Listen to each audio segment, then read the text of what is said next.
23절까지의 말씀입니다. 말씀 우리 봉독하기 전에 잠깐 광고 말씀드리겠습니다. 이번 주 토요일 날 성경 암송 대회가 있습니다. 부산교회 희망연합 약 한 50명의 학생들이 참석하는 이제 큰 행사인데요. 아마 식사를 저희 교회에서 이제 아마 준비하고 아마 진행하는 것 같습니다. 도와주시는 분들 함께 수고해 주시고요. 함께 기도로 동참해 주시면 감사하겠습니다. 고난주간 특별 새벽 기도회가 다음 주 월요일부터 금요일까지 있습니다. 새벽 5시 은혜홀에 있으니까 기억해 주십시오. 요즘에 그 새벽 기도 참석하시는 분들 알겠지만 날도 추운데 은혜홀이 무척 춥습니다. 보일러가 고장이 좀 났는데 이제 수리하는 기간이 또 비 오는 날과 맞물려 가지고 좀 미뤄졌습니다. 그러니까 좀 이해해 주시고 또 춥지만 또 기도하는 일에 우리가 좀 마음을 모았으면 좋겠습니다. 담임 목사님과 이성빈 목사님 이제 잘 도착하셨고 아마 오늘 이제 아마 내일 졸업식 전에 이제 저녁 만찬이 되면서 이성빈 목사 특송할 것 같습니다. 함께 기도해 주시고 또 만남 가운데 하나님의 은혜가 있기를 또 함께 동참해 주시면 감사하겠습니다. 기도해 주시기를 또 부탁드리고요. 토요일 새벽에 김해공항에 도착할 예정입니다. 끝까지 기도해 주시면 감사하겠습니다. 그러면 우리 하나님 말씀 우리 예레미야 52장 17절에서 23절 말씀 한 절씩 교독하시겠습니다. 제가 먼저 17절 읽겠습니다. 갈대아 사람은 또 여호와의 성전의 두 놋기둥과 받침들과 여호와의 성전의 놋대야를 깨트려 그 놋을 바벨론으로 가져갔고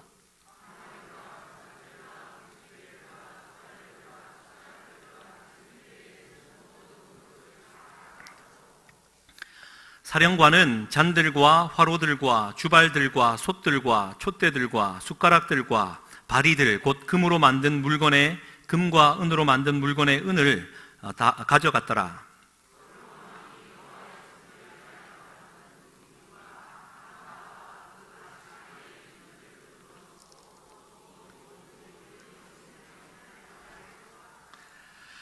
그 기둥은 한 기둥의 높이가 18규빗이요 그 둘레는 12규빗이며 그 속이 비었고 그 두께는 4손가락 두께이며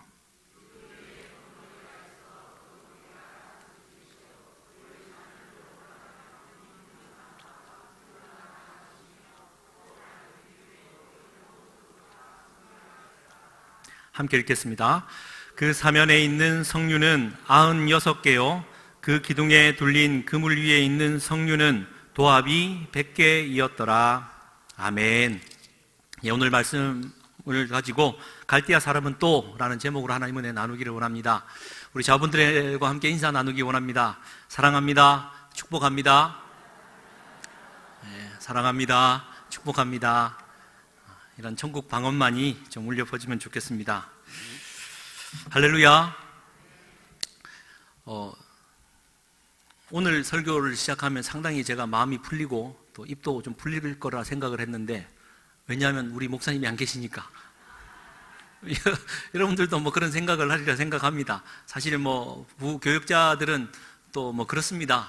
그런 때가 또 많지는 않지만 이럴 때 좀 마음이 그나마 좀 부담이 덜한 건 사실인데 말입니다.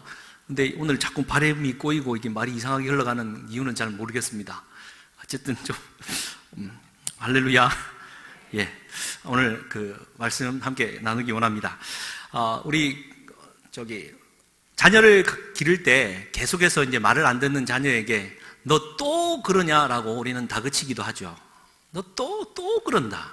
그러면 우리 자녀는 그 소리를 듣고 이렇게 반응하죠. 또 잔소리한다. 예.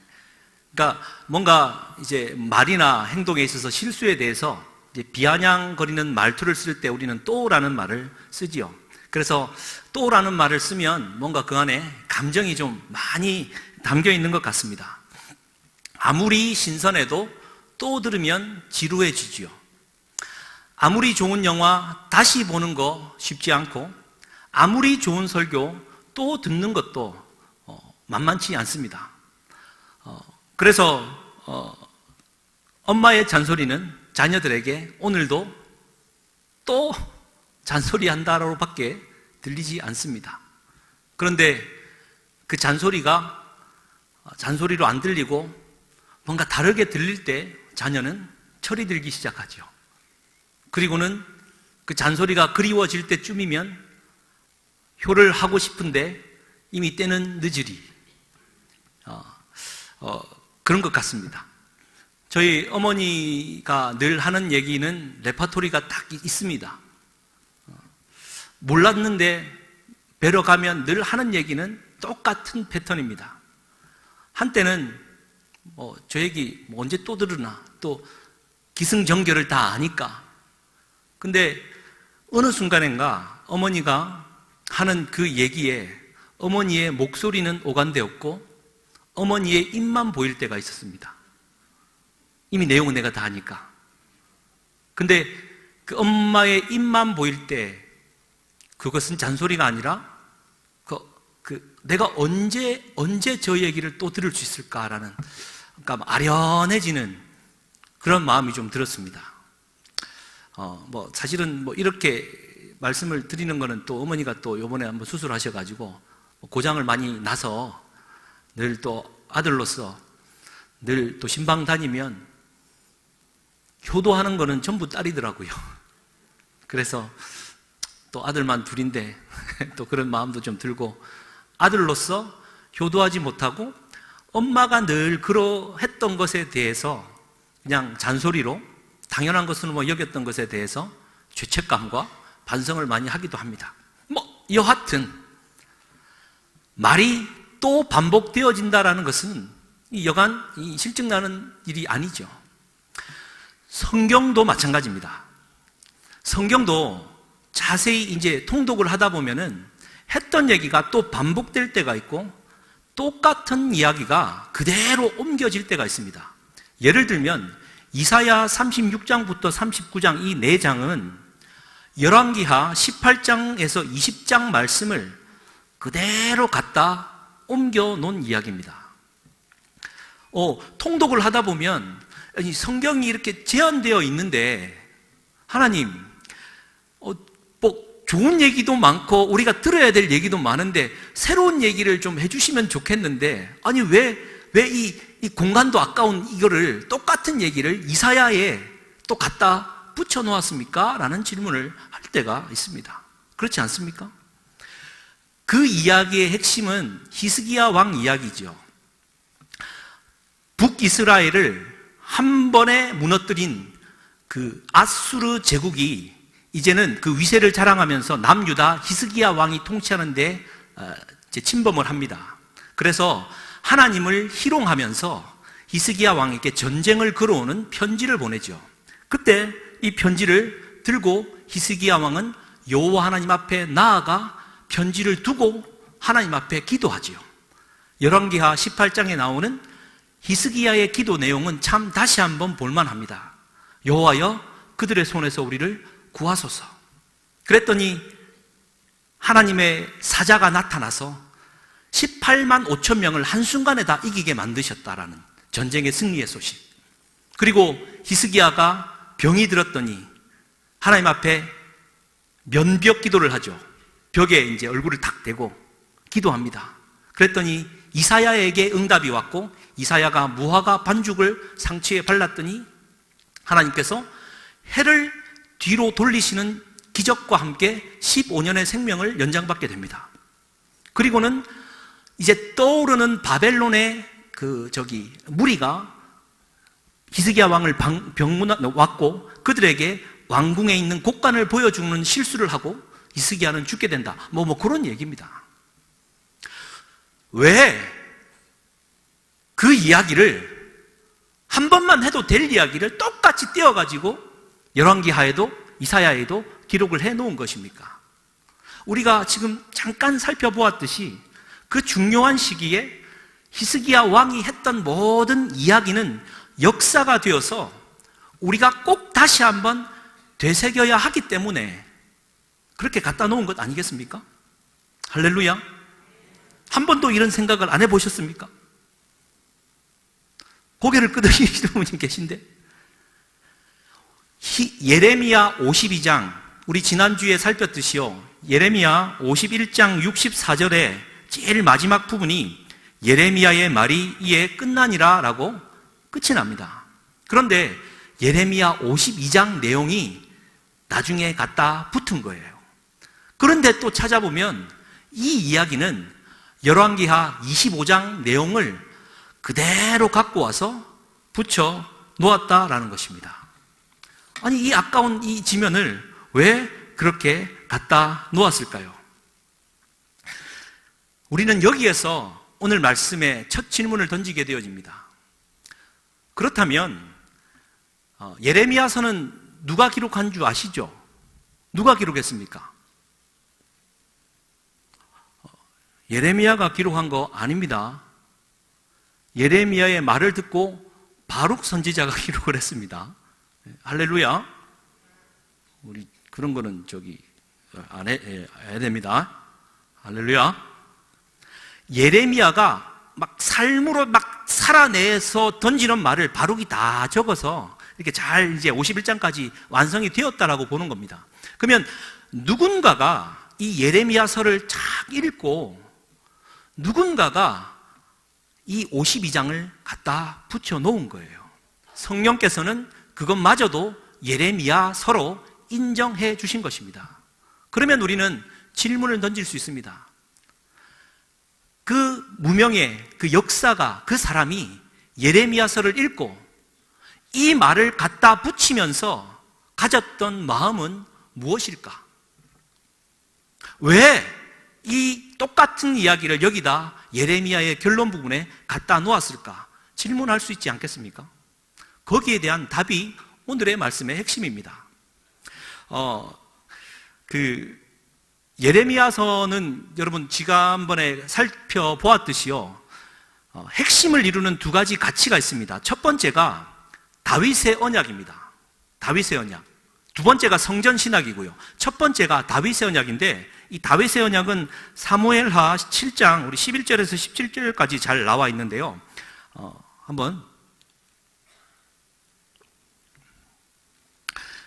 제가 한번 읽어드리겠습니다. 마지막에만 같이 한번 읽겠습니다. 여호와가 또 내게 이르노니 여호와가 너를 위하여 집을 짓고 내 수완이 차서 내 조상들과 함께 누울 때에 내가 내 몸에서 날 내 씨를 내 뒤에 세워 그의 나라를 견고하게 하리라.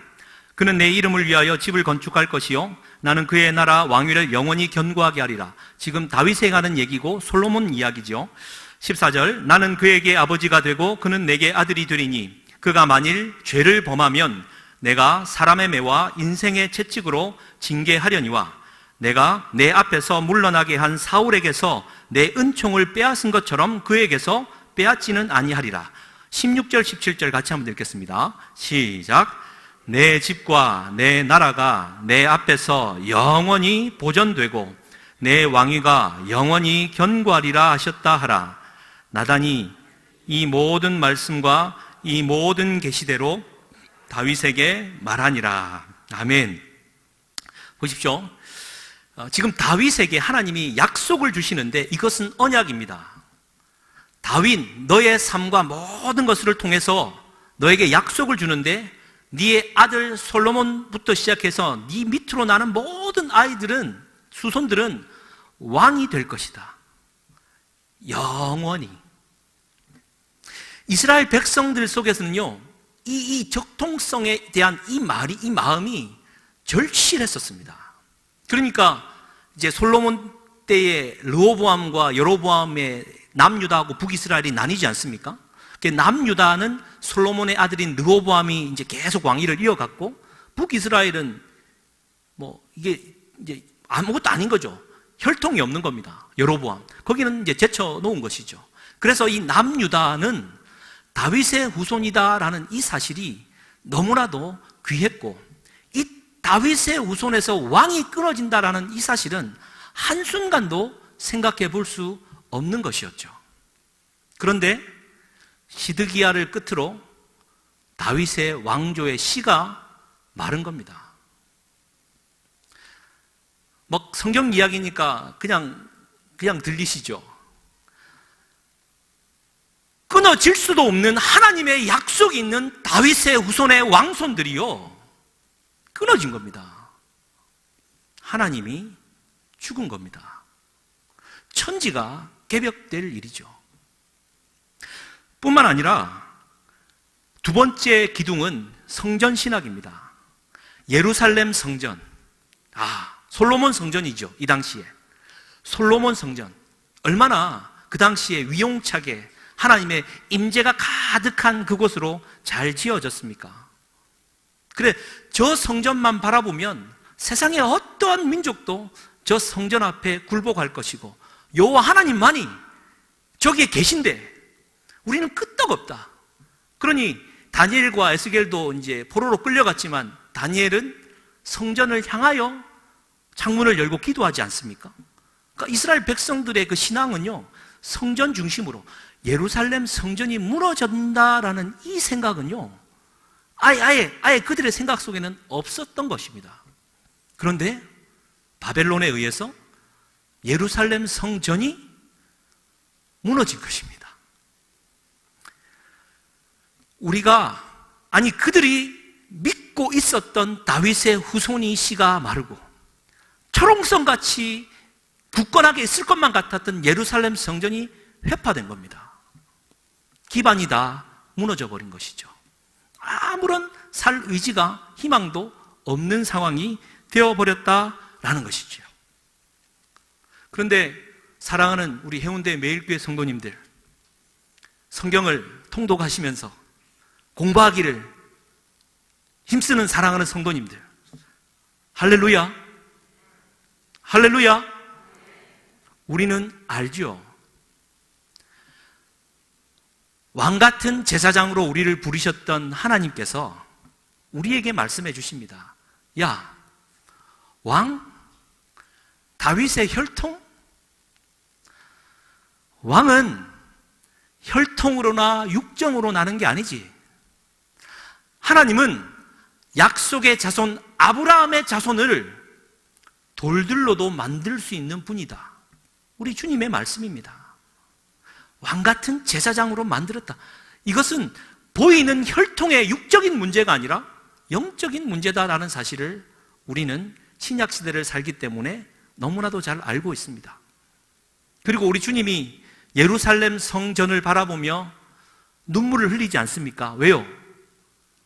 그곳은 사람의 욕망과 욕정과 이기심과 질투심, 모든 인간의 그 사리사욕적인 이기심의 마음들이 넘쳐나서 생명의 여긴 성령이 도무지 역사할 수 없게 만들어 놓은 탐욕스러운 성이었기 때문입니다. 그래서 돌 위에 돌 하나도 남김없이 무너질 것이다. 주님이 말씀하셨습니다. 그러니 신약시대를 살고 성경을 알기로 열심히 공부하시는 우리 해운대 매일교회 성도님 여러분, 다윗의 후손이 씨가 말랐다고, 성전이 무너졌다고 우리는 아무렇지도 않지만 조금 더 2500년 전으로 돌아가 본다면 도무지 다윗의 자손으로부터 나오는 후손들이 끊어졌다라고, 저 성전만 바라보면 내게 희망이 있고 아무리 내가 헐벗고 굶주리고 그 압제 속에 산다 할지라도 저 성전 앞에 가 기도만 하면 하나님께서 내 기도를 다 들어주셨던 그 완전한 장소가 내가 보는 눈앞에서 무너져 버린 겁니다. 이걸 어떻게 설명하겠습니까? 오늘날도 마찬가지죠. 다 아무도 모릅니다. 이 다윗의 언약과 성전이 무너진, 토대가 완전히 무너져 살 희망조차 없이 정말 숨이 턱 막혀버린 그 사람의 인생과 그 절망을 우리가 어찌 이해하겠습니까? 완전히 무너졌죠. 그래서 우리는 알 수 있습니다. 눈에 보이는 다윗의 혈통적인 자손들이, 눈에 보이는 성전이 우리의 희망을 글 것이 아니라 눈에 보이지 않는 그 세계, 하나님의 역사, 그것을 붙들고 살아야 된다라는 이야기를 하고 싶기에 이 예레미야 52장이 한 사가의 그 탄식 어린 안타까운 마음으로 붙어 있는 것이 아닌가 조심스럽게 생각해 보게 됩니다. 저는 확신합니다. 보십시오. 뭐 좋은 얘기라고 이런 얘기를 갖다 붙입니까? 숨기고 싶은 과거 아닙니까? 다윗의 혈통이 끊어졌대.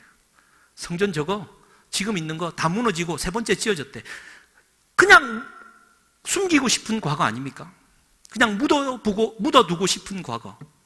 그런데 우리 하나님은 말씀하십니다. 그걸 그대로 끄집어내어서 객관적으로 바라볼 수 있는 힘을 길러라. 눈에 보이는 것이 전부가 아니라 눈에 보이지 않는 이 세계가 참 세계다. 그것을 우리에게 말해주고 있는 것 같습니다. 그래서 눈에 보이는 대로 행동하는 바보가 되지 말고 눈에 보이지 않는 세상을 쫓아 살아가는 참 신앙인이 되어라 라고 예레미야의 끝자락에, 예레미야가 그렇게 몸소 외쳤던 거기에 과거에 쓰라린 이 두 기둥이 무너졌던 이야기를 덧붙임으로 더 힘을 실어주는 게 아닌가 생각합니다. 할렐루야. 여러분, 이 바보가 어디에서 나온 말인 줄 아십니까? 어리석은 자를 가리켜 우리는 바보라고 말을 하지 않습니까? 바보. 야, 이 바보야. 근데 우리 예수님이 진짜 바보다 이렇게 말도 하죠. 근데 원래 바보는 울보, 겉보, 느림보라는 말과 같이 밥보에서 시작됐답니다. 밥보는 뭡니까? 밥만 먹는 사람, 밥만 축내는 사람. 우리 교회 장로님 밥을 너무 많이 드세요. 아니, 밥만 드세요. 할렐루야, 축복합니다. 밥보, 그거는 이제 비염만 빠지면 바보가 되었답니다. 그러니까 왜 바보가 바보입니까?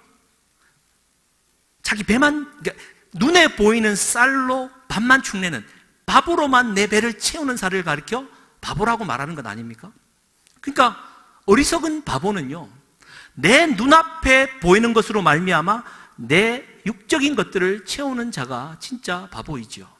바보가 되지 말고 눈에 보이지 않는 그것을 두고 살아가라. 그래서 예레미야 31장에 말하지 않습니까? 옛 언약, 모세에게 준 율법판은 깨져버리고 두 번째 새 언약을 어디에다 새겨주십니까? 마음판에. 우리가 가지고 있는 옛 언약은 육의 것인데 진짜 다시 한번 새겨야 될 것은 보이지 않는 마음판에 새기는 하나님의 언약이다. 이 사실을 우리에게 말해주고 있는 것이죠. 할렐루야. 그러면 다시 한번 정확하게 본문으로 한번 들어가 보겠습니다. 오늘 읽지는 않았지만 1절부터 16절까지가 시드기야 왕의 마지막 부분을 이야기합니다. 그러니까 다윗의 혈통적인 제일 마지막 후손 시드기야가 어떻게 죽었느냐라는 이야기를 하고 있으면서 이제 그 혈통이 끊어졌다라는 얘기를 하고 있습니다. 근데 여러분, 저를 한번 보십시오. 이제 1절부터 나오는 이야기는 시드기야 제9년부터 시드기야 제11년 멸망까지 약 2년의 이야기를 이야기합니다. 근데 그때는 어떤 시기냐면 시드기야가 왕위를 갖고 있다가 애굽이 조금 이제 힘을 그러니까 완전히 쇠락하고 있었지만 힘을 좀 냈어요. 그래서 바벨론과 전투를 했는데 애굽이 전투에서 이겼어요. 전쟁에서 이기지는 않고 전투에서 이기네요. 딱 보니까 육적으로 보니까 애굽이 일어날 것 같아요. 그래서 애굽의 도움을 얻어서 바벨론 느부갓네살 왕의 반란을 일으킵니다. 군사적인 혁명을 일으키죠. 웬걸요? 구름대와 같이 바벨론 군대들이 내려와서 예루살렘 성을 쏴버렸습니다. 그것이 시드기야 제9년 멸망 2년 전입니다. 그런데 그 안에서 무슨 일이 벌어집니까? 시드기야가 선지자들 불러놓고 율법대로 노예를 해방하죠. 노예를 해방합니다. 그랬더니 어떻게 됐습니까? 제가 지금 처음 얘기하는 겁니까? 노예를 해방하니까, 율법대로 행하니까 갑자기 바벨론이 다른 전쟁이 생겨서 군사들이 빠지네요. 그러니까 효과가 있는 것 같아요. 그러니까 본전 생각이 나거든요.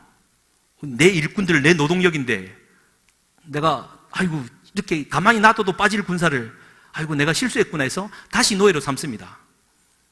그게 시드기야 제9년부터 11년 사이 성전 안에서 이루어졌던 이야기입니다. 그래서 52장 2절 말씀에 시드기야의 삶을 이렇게 요약해버립니다. 2절 같이 한번 읽겠습니다. 시작. 여호야김의 모든 행위를 본받아 여호와 보시기에 악을 행한지라. 이렇게 결론이 납니다. 그러니 가만두겠습니까? 바벨론 군대가 다시 쳐들어와 이제 성 안으로 들어왔고, 시드기야는 이제 내용을 그렇습니다. 도망을 칩니다. 다윗의 왕조, 장렬하게 가서 반란을 한번 일으켰으면 가서 목숨을 걸고 한번 싸워볼 일인데 뒷공무니를 쳐 도망칩니다. 그런데 여기에서 우리는 잘 보아야 됩니다. 뒷공무니를 쳐서 광야길로 도망치는데요, 57장 8절 말씀 우리 같이 한번 이제 읽겠습니다. 그 군대가 이제 쫓아가서 그를 잡으러 가는데요, 준비 안 됐습니까? 8절 말씀 같이 한번 읽겠습니다. 시작.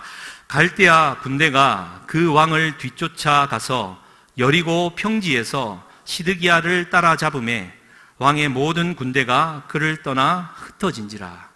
이제 마지막 순간을 이제 이렇게 기록을 하고 있습니다. 여러분, 왕, 나라의 왕, 결정적인 순간에 뒷공무니 빼는 왕, 이 자체도 다윗 후손으로서 정말 어떻게 이렇게 표현하기도 힘든 건데 도망을 쳤는데요, 역사가는 여기에서 빠뜨리지 않고 어디에서 그를 잡았다라고 기록을 하는지요? 여리고 평지에서 잡았다라고 놓치지 않고 구체적으로 이야기합니다. 왜 여리고 평지에서 잡혔습니까? 여리고는 도대체 어떤 곳이기에요? 초롱성과 같이 가나안 땅 들어가서 첫 번째로 싸워 도무지 싸울 수 없었던 초롱성과 같은 여리고성을 어떻게 이겼습니까? 여리고성 바로 앞에 그 막 숨이 콱콱 막히는 그 초롱성과 같은 군대 앞에 있는 길갈에서요, 이스라엘 백성들은 할례를 받습니다. 전쟁 직전에 할례를 받습니다. 길갈이 무슨 뜻입니까? 수치가 굴러갔다. 애굽에서의 수치가 떠났다. 애굽에서의 질곡과 같은 노예의 삶은 떠났다 라는 하나님 앞에 고백으로 할례를 받습니다. 여리고성 앞에서 가장 강한 군대의 힘으로 일어서야 될 이스라엘 백성들이 가장 연약해진 순간입니다. 그것이 이스라엘의 정체성이었고, 그때야 비로소 하나님이 일하실 수 있었던 일입니다. 왜 여리고 평지에서 비참하게 끌려가 눈이 떠 있는 상황에서 자기 아들들이 죽는 모습을 지켜봐야 됐고, 가족들이 다 처참하게 죽고 난 다음에 두 눈이 뽑혀야 했고, 놋사슬에 질질 끌려 바벨론 땅으로 끌려가야만 했습니까? 전혀 대조되는 모습 아닙니까? 왜 여리고 평지에서 그가 잡혀야만 했습니까? 완전히 이스라엘 정체성을 잃어버리고 자기 혼자 목숨만이라도 부지하고자 비굴하게 떠났던 그 왕, 이게 혈통을 따라 움직이는 다윗 왕조의 현실이다라는 겁니다. 그러면 우리는 어떻게 해야 하나?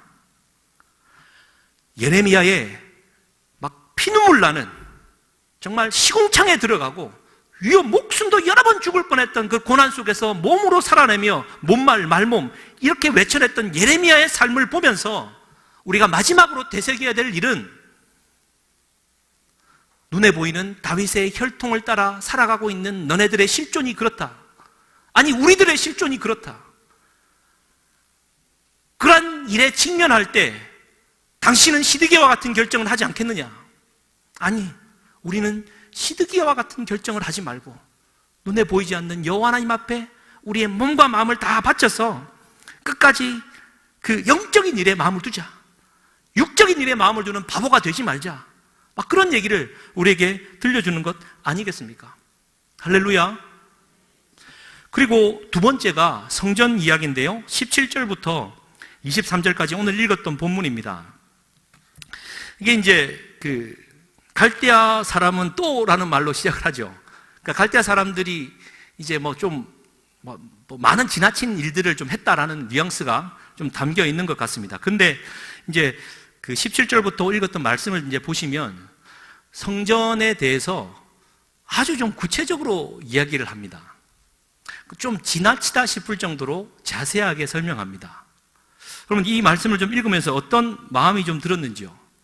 이 열왕기하 이 이야기는 사실은 이제 열왕기상 7장에 솔로몬 성전을 지을 때는요, 이 이야기가 그대로 등장을 합니다. 성전 다 짓고 이제 두 기둥을 세웁니다. 이게 보시면 알겠지만 받침들, 놋대야, 주발, 숟가락, 이런 것들 이제 다 은과 금으로 놋들로 잘 이제 만들어 놓고 제일 마지막에요, 이제 두 기둥을 세웁니다. 높이가 18규빗, 한 규빗이 약 45cm라고 가정하면 18규빗은 이제 약 8m 정도 높이가 됩니다. 그러니까 저기 중간에 보이는 긴 기둥 높이까지가 약 한 8m가 되고요. 이제 오늘 읽었던 얘기에 의하면 그 위로 약 조금 옆으로 볼록 튀어나온 이 둥근 부분이 약 5규빗, 그러니까 약 5m 정도 이제 더 올라가는 것인데, 거기에 그물 형상으로 이제 막 해서 여러 가지 이제 석류의 열매들이 딱 있고요.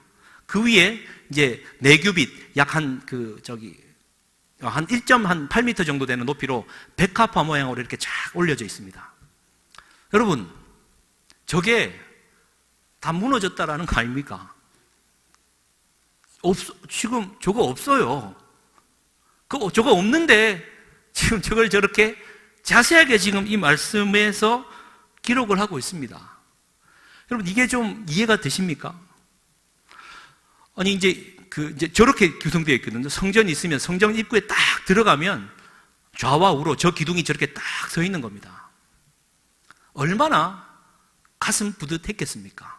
저 기둥 사이로 들어갈 때 얼마나 은혜로웠겠습니까? 그런데 이거 아십니까?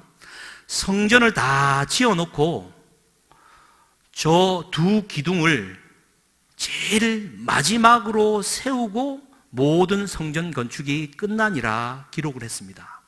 그러면서 오른쪽에 있는 그 기둥을 가리켜 야긴이라 했고, 왼쪽의 기둥을 가리켜 보아스라 했습니다. 그래서 우야긴 보아스, 그래서 우야긴은 보았지라고 외우긴 합니다.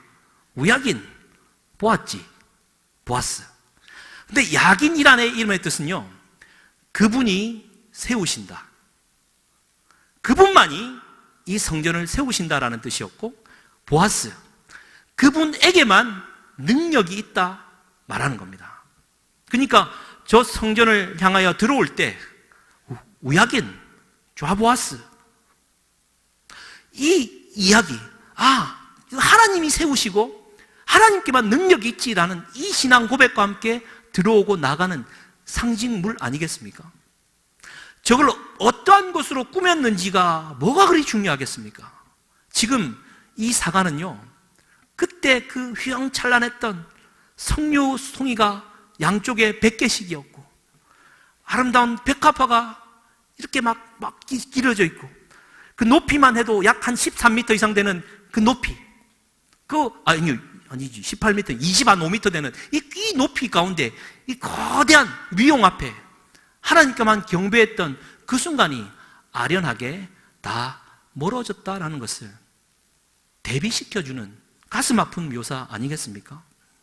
그래서 이 묘사를 하면서요, 성전, 우야긴, 자보아스, 이 기둥이 지금 사라지고는 없지만 우리는 보이지 않는 하나님의 성전 기둥이 되어야 된다라는 이야기를 지금 우리에게 하고 싶은 것 아니겠습니까? 할렐루야. 동의가 안 되십니까? 우리가 결국 세워야 될 하나님의 성전은, 우리가 믿고 따랐던 것은 눈에 보이는 성전이 아니라 결국에는 그것은 덧없이 무너질 성전이지만, 정말 하나님이 세우시고 그분만이 능력이 있다라는 이 시대형 고백 위에 하나님의 몸된 성전으로 우리가 세워져야 된다라는 거. 그것이 보이지 않는 참된 성전이다라는 이야기를 우리에게 지금 해주고 있다라고 우리는 그렇게 이 이야기를 받을 수 있을 것 같습니다. 그리고는요, 제일 마지막 52장, 여러분 가진 성경 31절부터 34절에 의하면 여호야긴 왕이 바벨론 왕에게 끌려갔지 않습니까? 그러니까 시드기야 왕은 그렇게 이제 노줄로 두 눈이 뽑힌 채 끌려가서 거기서 처형당합니다. 그러나 여호야긴 왕만큼은 끌려가서 무려 37년 동안 포로로 잡혀 있다가 마지막 순간에 다 늙어서 왕이 불러 왕의 식탁 앞에 그를 세워준다라는 이야기로 성경은 마무리되어집니다. 희망을 이야기하죠. 다 무너졌다라고 생각하는 그때가 하나님께서 역사하신다. 아니, 눈에 보이는 것이 전부가 아니다. 눈에 보이지 않는 게 정말 참이다. 그러니 눈에 보이는 육적인 것들로 가득 찬 이 세상을 살아갈 때 눈에 보이지 않는 하나님을 향한 절대적인 신뢰를 보내는 것이 믿음이요, 우리의 신앙생활의 그 줄기, 두 기둥 아니겠습니까? 사랑하는 성도님들, 눈에 보이는 것에 마음을 빼앗기지 마십시다. 눈에 보이지 않는 그것이 참 생명임을 잊지 말아야 될 것입니다. 그러니까 너무 돈 거시기 하지 마시고, 좀 또 사기친 놈들 너무 잡으러 가려고 그러지 마시고, 막 건물이 하나 있는데 막 두 개, 세 개 막, 그런데 자꾸 벌리는 건 어떻게 하겠습니까? 뭐 돈이 자꾸 따라 붙는 거, 그거는 어쩔 수 없습니다. 그러나 억지로 자꾸 막 뭔가를 하려고, 그게 아니라 보이지 않는 영적인 일, 관계의 일, 하나님의 일, 그게 진짜다. 그거를 우리가 좀 사모하며 나아갔으면 좋겠습니다. 개인도 마찬가지입니다. 과거에 영화로웠던 나의 삶, 그거 회상해봐야 뭐합니까? 내가 옛날엔 일이 안 살았는데, 말이 잘 안 되네. 왕년에 한 번 안 해본 사람이 여기 아무도 없어요. 왕년. 그거 뭐 소용이 있습니까? 교회 나가서 세상에서는 내가 어떤 사람인데 말이지, 교회에서 내가 뭐 이런 대우를 당해? 뭐 그게 무슨 소용이 있습니까? 자신이 잘해서요? 우리가 목회자들끼리 좀 대화는 하지만, 저희 아직 교회는 다니지만 술 잘 먹는 친구들 많이 있습니다. 만나서 얘기해보면 술집 종업원들이 하는 얘기입니다. 세상에서 술 먹으면서 가장 변태짓을 많이 하는 부류가 어느 부류인지 아십니까? 의사, 교수. 그래서 진단합니다. 그들은 욕구불만이라고. 막 억누르고 살고 있다가 음지에서 터뜨린다고, 막 아주 지저분하다고. 할렐루야. 제가 왜 이런 말까지 합니까? 육적인 거, 자꾸 눈에 보이는 거, 막 욕망, 막 이런 것들요, 쉽게 마음을 빼앗길 수 있습니다. 그때마다 자꾸 이게 내 마음을 쳐야죠. 눈에 보이지 않는 거, 눈에 보이지 않는 하나님이 나와 함께 하신데 내가 이런 걸 이겨내야지. 자꾸 내 마음을 쳐야죠. 그러나 넘어질 수 있습니다. 그런데 그 과거에 또 얽매이지 않아야 되죠. 우리 주님은 37년 있는 여호야긴 왕을 다시 세우지 않습니까? 그러니 다 무너져 버렸다, 이제 끝났다 생각하는 그 순간에 하나님이 일하고 계신다라는 겁니다. 이 보이는 게 다가 아니다. 그래서 정말 중요한, 이제 이 설교를 좀 마무리하면서요, 다시 한번 봐야 될 것은 52장 17절 말씀의 오늘의 제목입니다. 갈대아 사람은 또 여호와의 성전 두 녹기둥과 이때레레에서 깨뜨려 그 놋을 바벨론으로 가져갔고. 여러분, 이 전쟁은 누가 하는 겁니까? 갈대아 군인들이 하는 겁니다. 근데 성경은 갈대아 사람이라고 기록을 합니다. 무슨 얘기입니까? 바벨론 선량한 시민은 이 전쟁이 있었는지 없었는지도 모를지도 모릅니다. 산속에 사는 바벨론 시민 누가 알 거예요. 그런데 성경은 갈대아 사람이라고 말을 합니다. 이게 신앙의 수준입니다. 내가 일 아닌데요. 이게 지금 초등학생 수준입니다. 우리 두 아들도 말합니다. 야, 저거 쓰레기 치워. 내가 버린 거 아닌데. 누가 버릴 건 치우라고. 내가 한 거 아닌데. 치우라고. 눈물을 흘리면서 치웁니다. 억울해서. 이건 초등학교 수준이죠. 내가 하지 않은 일에 대해서 내가 책임을 지지 않는 거. 근데 신앙의 수준이라고 하는 것은요, 내 공동체 안에서 죄가 발생하면 그것은 내 책임입니다. 이게 눈에 보이지 않는 영적인 힘과 생명이지요. 내 동료가 잘못하면 내가 대신해서 사과하는 것이, 이게 진짜 눈에 보이지 않는 신앙인의 모습이죠. 여러분, 이 사진 한번 보여주시겠습니까? 이 사진은요, 진짜 유명한 사진입니다. 독일이 이제 2차 세계대전이 끝나고 1970년 12월 7일 한겨울에 빌리 브란트라는 독일 총리가 이제 폴란드에 들어갔습니다. 원래 아시던 대로 2차 세계대전 시작이 독일이 폴란드를 침공하면서 2차 세계대전은 시작됐고, 일본이 가미하고 막 전 세계 5,700만 명을 죽이지 않습니까?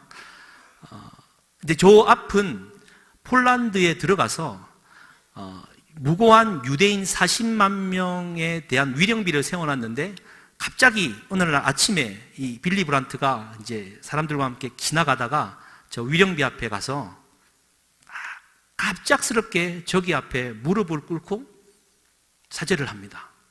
이게 한편의 명장면이 되어버립니다. 사실 빌리 브란트도 독일인이었지만 그 나치에 의해서 고난받았던 사람이거든요. 그는 전혀 독일 민족에 대해서, 조상이 범했던 죄에 대해서 한 번도 자기의 어떤 그 피를 묻혀 본 적도 없는 사람인데도 불구하고 그가 독일 총리라는 이름으로 가서 이제 무릎을 꿇었고 눈물을 흘렸고, 그 다음에 이 일로 말미암아 노벨 평화상을 타고, 실제로 사실은 이제 독일이 저 일을 기점으로 많은 사람들에게 감동을 주었고, 어떤 면에서는 독일 통일의 출발점이 되었다라고 이야기도 합니다. 근데 그가 이제 그런 얘기를 했습니다. 인터뷰할 때. 처음부터 계획한 것은 아니었지만 그날 아침 호텔을 나설 때부터 무엇인가 진심에서 우러나는 표현을 해야 한다는 생각을 했었습니다. 독일의 가장 치욕스러운 역사를 증언하는 곳에서 나치에 희생된 수많은 영령들을 대하는 순간 할 말을 잃었습니다. 인간이 말로써 표현할 수 없을 때 할 수 있는 행동을 했을 뿐입니다. 진심 어린 사죄를 그가 대신합니다. 이제 이게 인류의 평화의 출발이지요. 전혀 나치에 동조도 하지 않았던 그가 나치에 대해서 회개, 사죄하는 일, 이게 진짜 신앙인의 모습이죠. 눈에 보이지 않는 신앙인의 생명입니다. 그런데 사실은 제가 이 이야기를 하면서 이 사진도 하나 곁들일 수밖에 없습니다. 누굽니까? 사진. 예. 진짜 그렇습니다. 자꾸 독도나 노리지, 자꾸 역사를 없다 말하지. 남경 학살, 여러분 사진 보셨습니까? 731 부대 인간 마루타 사진과 역사 알지 않습니까? 종군 위안부 할머니 말해 뭐합니까? 그래서 이제 신사 참배하고 그런 거 아니겠습니까? 확연히 대비되는 모습을 다시 한번 보게 됩니다. 사랑하는 성도님들, 어쨌든 그렇습니다. 안 좋은 얘기는 접고서라도 우리는 과거의 역사 앞에, 그리고 내가 처해 있는 현실 앞에 우리는 객관적으로 서야 할 것입니다. 내가 그렇지 않았다 할지라도 우리 공동체가 앓고 있는 죄와 이 고통이 있다면 함께 앓을 수 있는 자가 참된 신앙인이요. 이제 예레미야서를 마무리하면서 이 예레미야가 아닌 다른 사가가 마음을 다하여 우리에게 주는 말, 혈통의 다윗의 자손이 다가 아니다. 눈에 보이는 성전이 전부가 아니다. 눈에 보이지 않는 왕 같은 제사장으로 부르시는 성령의 역사가, 눈에 보이지 않는 성전에 우뚝 선 기둥처럼 서는 것이 참된 신앙인의 모습이다라고 외치는 이 사가의 모습을 우리가 들어야 될 줄 믿습니다. 할렐루야. 우리 찬송가 582장 우리 함께 한번 찬송하고 우리 기도하고 예배를 마치겠습니다. 찬송가 582장입니다. 이 찬양은 사실 우리 김재준 박사가 지었던 찬송가고 우리 민족의 역사에 대한 소명의식을 이제 불태우는 찬양이긴 합니다. 역사를 생각하기도 하겠지만 주의 몸된 교회를 생각하고 내 개인의 역사를 좀 생각하면서 하나님의 부르심 앞에 좀 정직하게 응답했으면 좋겠습니다.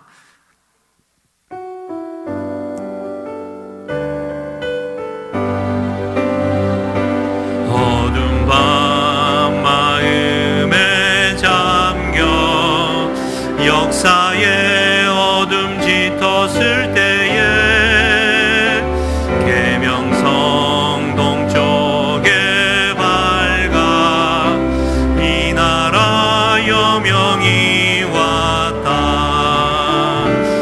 고요한 아침의 나라 빛 속에 새롭다. 이 빛 삶 속에 얽혀 이 땅에 생명탑 놓아간다. 옥토에 뿌리는 깊어 하늘로 줄기가지 솟을 때 가지 복만을 해연 그 열매 만민이 산다. 고요한 아침에 나라 일꾼을 부른다. 하늘 씨앗이 되어 역사의 생명을 이어가리. 맑은 샘 줄기 용솟아 거칠은 땅에 흘러 적실 때 기름진 푸른 벌판이 눈앞에 활짝 트인다. 고요한 아침에 나라 새 하늘 새 땅아 길이 꺼지지 않는 인류의 횃불 되어 타거라. 아멘. 우리 이 시간 함께 기도하기 원합니다. 오늘 말씀을 생각하실 때 과거 나는 이랬는데 그러며 현재 육적인 것에 함몰되어 있지는 않습니까? 과거의 영광이나 과거의 신앙이나 과거의 화려함, 그 부질없는 육적인 것에, 눈에 보이는 것에 마음을 빼앗겨 현재를 놓치고 있지는 않습니까? 주님이 말씀하십니다. 눈에 보이지 않는 신실한 것에 참 마음을 두라. 우리 이 시간 주여 한번 부르짖으면서 육적인 때를 벗고 보이지 않는 하나님의 나라를 먼저 구하는 신실한 믿음의 종이 되겠습니다. 역사의 생명탑을 이어나가는 믿음의 사람, 눈에 보이지 않는 하나님 나라의 두 기둥이 되겠습니다. 주여 한번 부르짖고 기도하시겠습니다. 주여, 살아계신 하나님 아버지여, 감사합니다. 아버지 하나님, 예레미야서 52장을 마주 대하며 아버지 하나님, 수치스러운 과거를 다시 한번 끄집어내면서까지도 하나님 그 마음을 다하여 그렇게 살아서는 안 된다라고 부르짖는 한 신앙인의 절규와 탄식 소리를 우리가 듣기를 원합니다. 눈에 보이는 것에 함몰되어져서 과거의 영광과 신앙과 화려함에 아버지 하나님 내 마음을 빼앗겨서 현재의 정신을 차리지 못하고 아버지 하나님 오늘에 방황하고 있는 나의 모습을 주님 내려놓고 하나님 눈에 보이지 않는 하나님 나라의 전 기둥으로 서기를 소망합니다. 하나님의 나라가 하나님 새하늘과 새 땅이 하나님이 위에 햇불이 되어 타오르는 그날까지 주의 등불이 되어 우뚝 설 수 있도록 주여 도와주시옵소서.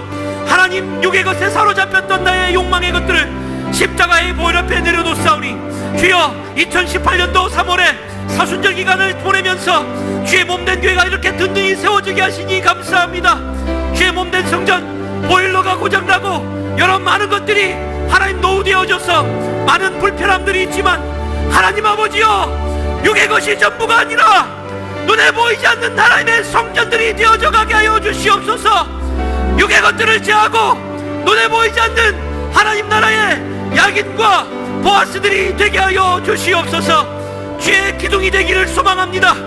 육의 것들에 사로잡혀서 오늘도 물질의 눈이 어두워 속이고 아버지 하나님 진리의 거스르는 생활을 하고 있는 우리의 마음속에 생명의 영이신 우리 주님 진리의 영이 오시가 누셔서 우리의 욕망을 불태워 주시고 하나님 보이지 않는 하나님의 나라를 위해 완전히 죽었던 이스라엘 나라 백성을 37년이 지난 여호와긴 왕을 살려내시고 그를 구원하셨던 주님의 역사가 일어나게 하여 주시옵소서. 여리고 평지에서 잡혀 죽는 물을 범하지 않게 하여 주시옵소서. 육으로 충만했던 여리고성 그 평지에서 보이지 않는 하나님의 손길을 보게 하여 주시고 절망하지 않게 하여 주시고 아버지 하나님 일어나게 하여 주시옵소서. 하나님 도우시옵소서. 우리 함께 또 기도하기를 원합니다. 우리 사랑하는 담임 목사님의 강건함을 위해 기도해 주십시오. 목회의 여정이 아름답게 인도하여 주시옵소서. 함께 동행하고 있는 이 목사님 필리핀의 사역이 아름답게 해주실 수 있도록 우리 두 목사님을 위해서 기도해 주시고요, 더불어 나아가 나라와 민족을 위해 기도해야 될 것입니다. 이 나라는 육의 것들로 사로잡힌 나라입니다. 하지만 우리 믿는 자들이 눈에 보이지 않는 하나님의 역사를 구현해내고 예레미야처럼 살아낼 때에 하나님께서 이 민족의 촛대를 옮기지 않으실 것을 믿습니다. 주여 한번 부르짖고 우리 목사님과 민족을 위해서 기도하겠습니다. 주여,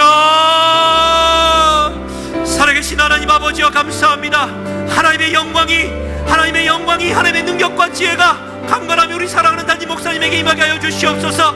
38년의 여정의 긴 세월 동안 하나님 함께 하셨고 지금도 함께하고 계신 줄 믿습니다. 생명 바쳐 육의 것을 다 쳐서 복종하는 가운데에 보이지 않는 하나님의 나라를 위해 지금도 필리핀으로 떠나 있는 우리 목사님을 강건하게 붙잡아 주시옵소서. 보이지 않는 하나님의 나라를 위해 달려나가는 우리 목사님의 삶을 우리가 본받아 함께 일어나 걸어갈 수 있는 주의 몸된 성도들이 되게 하여 주시고, 주의 몸된 지도자들, 우리 장로님들, 권사님들, 우리 선교장님들, 우리 조장님들, 우리 순장님들, 아버지 우리 예비 순장님들, 아버지 하나님 될 수 있도록 주여 축복하여 주시고, 하나님 직분자로 불러주셨는데 안수 집사님들과 더불어 하나님 우리 명예권사님들, 아루테 권사님들, 아버지 우리 집사님들 하나님께서 도와주셔서 한마음과 한뜻 되게 하여 주시옵소서. 사랑하는 이 목사님을 도와 이 필리핀의 사역을 잘 감당할 수 있도록 영육으로 힘을 더하여 주시고, 목소리에 힘을 더하여 주셔서 주신 달란트의 힘으로, 찬양의 힘으로 그곳에 있는 많은 영혼들을 감화와 감동으로 이끌 수 있도록 주님 축복하여 주시옵소서. 하나님 감사합니다. 연약하고 아버지 하나님 여러가지 이념적인 갈등 때문에 갈 바를 알지 못하고 작자 소견에 오른 대로 흐르고 있는 사사시대와 같은 우리 민족을 주님 불쌍히 여겨 주시옵소서. 첨예하게 갈등되어진 남한과 북한의 휴전 상황입니다.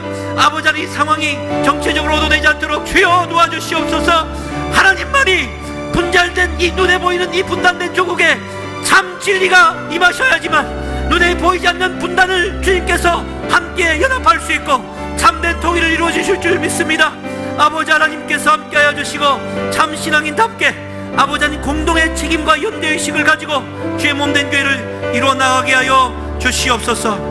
우리 3절 한번 고백하겠습니다.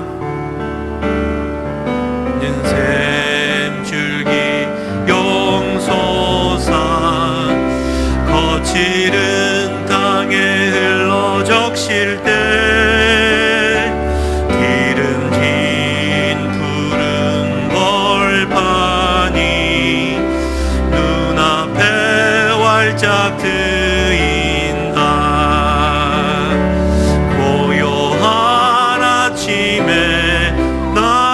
하늘 새 땅아 새 하늘 새 땅아 길이 꺼지지 않는 길이 꺼지지 인류의 횃불 되어 타거라 인류의 횃불 되어 타거라.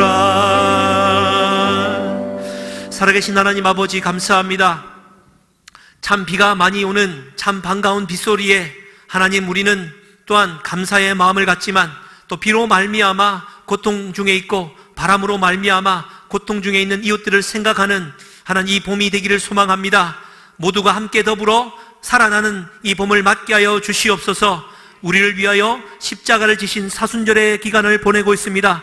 사랑하는 주님, 그 고통을 하나님 우리가 비록 몸소 우리가 가질 수는 없지만 눈에 보이지 않는 영적인 하나님 힘으로 성령의 힘으로 주의 그 십자가의 길에 동참할 수 있는 기간이 되게 하여 주시옵소서.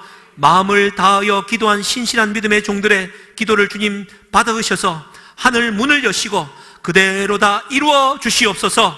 행여나 우리 속에 물질의 것, 육의 것에 마음에 사로잡혀 과거의 영광에 사로잡혀 오늘의 방황 중에 있는 성도들이 있다면 주여 그 죄가를 용서하여 주시고 새로운 미래를 향하여 오늘을 다잡고 보이지 않는 하나님의 나라를 위해 그의 나라와 의를 먼저 구하는 신실한 믿음의 종들이 되게 하여 주시옵소서.